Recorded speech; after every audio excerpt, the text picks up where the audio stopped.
Hi friends, welcome back to Kids Learning Express. Today we will see 6th standard CBSE activity plus on mathematics.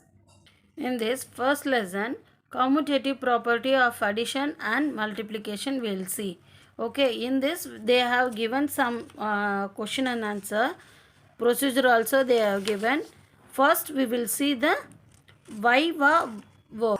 This is the question we will get as a MCQ questions.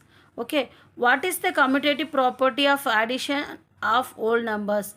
Answer is we can add whole numbers in any order. Number 2, does the commutative property hold good for subtraction of whole numbers? No. Do 0 plus 1 and 1 plus 0 represent the same number? Yes. Do 0 plus 1 and 0 minus 1 represent the same number? No. Which whole number 0 or 1 is additive? Identify of whole number 0. We can subtract two whole numbers in any order? No.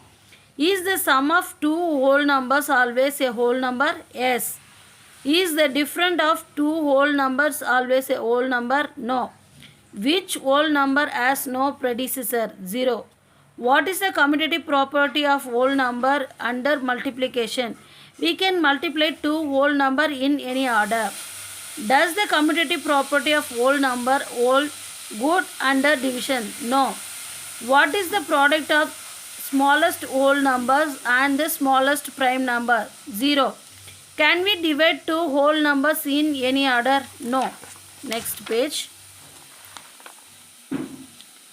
Which whole number 0 or 1 is multiplicative? Identify for whole number 1.